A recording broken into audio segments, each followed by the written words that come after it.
Hey friends, Kristen here. So happy to be with you today. I wonder if you've ever thought of yourself as a mighty warrior. If you read my post or newsletter from Monday, you know that I have been really thinking about Gideon lately. The story of Gideon from the Bible, Judges chapters 5 and 6.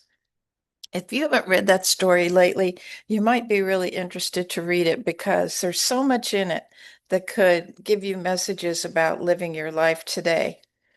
So, just in brief, Gideon, when we first encounter Gideon, Gideon is down in the cellar, the wine press, threshing wheat. Now, this is a peculiar thing to do because the way that you thresh wheat is you spin it around, kind of grind it up, and then you toss it up in the air, and the hulls that cover the good part of the wheat blow away in the wind, and the heavy wheat part falls back down in your basket. So it's very important to have the wind to be part of this threshing process. So for Gideon to be trying to thresh his wheat in a basement where there's probably not any breeze is already telling us that something weird is going on. And in the context, we know that the reason that Gideon is down there in the basement is because the enemy is close by and he doesn't want to be attacked by the enemy, so he's hiding really in the wine press. And an angel of the Lord comes to him and greets him by calling him mighty warrior. Now, isn't that an interesting thing that a guy who's hiding in the wine press doing something that was made to be done outdoors, indoors, because he's so frightened, is called a mighty warrior? And this is the part that I think that you and I can use to help us out with the way that we need to be living our lives these days. Because isn't it, don't you feel like there's kind of enemies all around? Like when I went to the grocery store today and I saw the my box of cereal that I like was 50 cents higher than the last time, and it's $5 for a box of cereal that used to cost 50 cents. I mean, that feels like, that feels like there's something to be afraid of out there. Something is causing the price of everything. Everything that we do costs more lately, right? And if you're like me, your salary, your wage, your income doesn't go up just because the prices go up. There's a real imbalance there. And so this feeling of being encroached on by the enemy, I think that we can all relate to it. And no matter your politics, no matter your persuasions of any various kind, there's just a lot of chaos in the world right now. A lot that you can be afraid of if you focus on the chaos and the confusion and not really knowing where this is all leading. But this story suggests that instead of focusing on the external world and the chaos that's out there, what about if you focus on the mighty warrior part of yourself that's within? Now, why would there be a mighty warrior part of yourself within?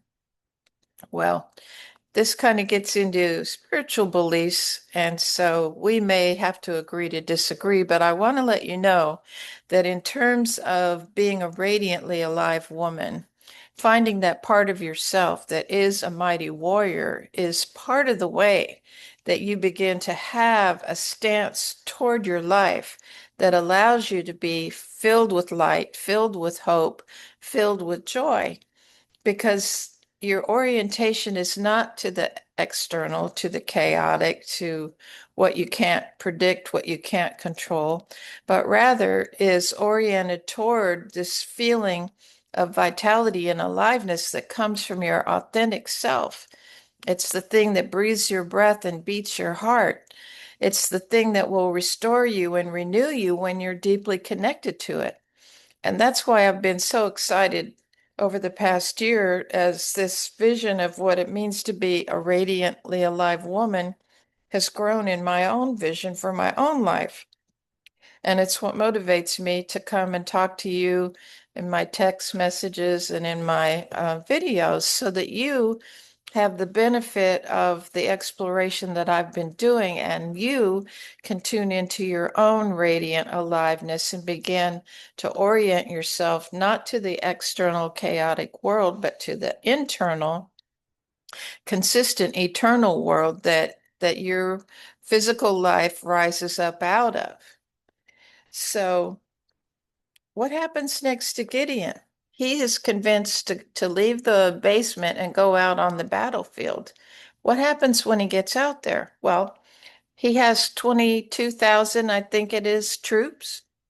And immediately, God begins this process with Gideon of sending home the army. And so, despite the fact that the Midianites are a big group and they're apparently really encroaching on Gideon's territory, um, God has Gideon send home all but 300 of the army. Now that's odd, isn't it?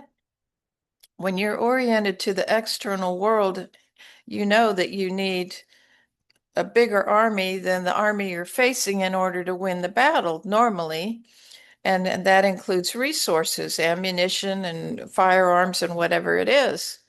Well, so the first thing that God does is send home most of the army, and then instead of equipping the army with weapons, he equips the army with lights and it's in my mind that it's cook pots. I don't know exactly what the right word is, some sort of vessel, a light in this vessel, and he tells Gideon to attack this army with the light and the cook pot or the vessel, whatever it is.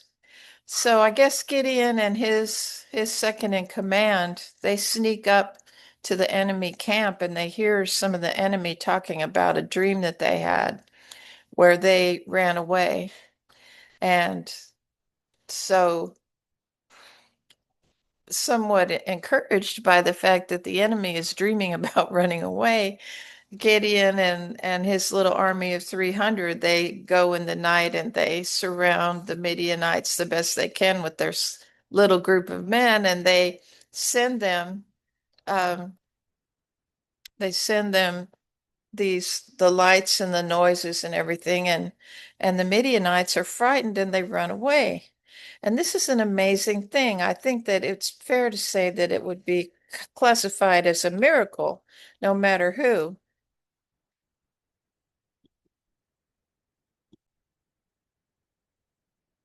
I think it's fair to say that this was a miracle. And because of that, I think the message for us is that when we orient toward the vitality and the spiritual aspect of our nature, and we begin to focus our reality in that part of ourselves, then the external world can unfold in ways that are unpredictable and even miraculous at times. So this is what I want to leave you with today, to consider that you are a mighty warrior, that the energy and the organizing force, whether you call it God like I do, or whether you have some other name for it, that whatever that is that breathes your breath and beats your heart and gives your life its vitalizing power, that it has everything that you need within it to manifest the resources and the miracles that you need in order to move forward on your mission. So I hope you're inspired by that. It's really caught my imagination, and I just want to leave you with the idea that you are a mighty warrior and that miracles are possible.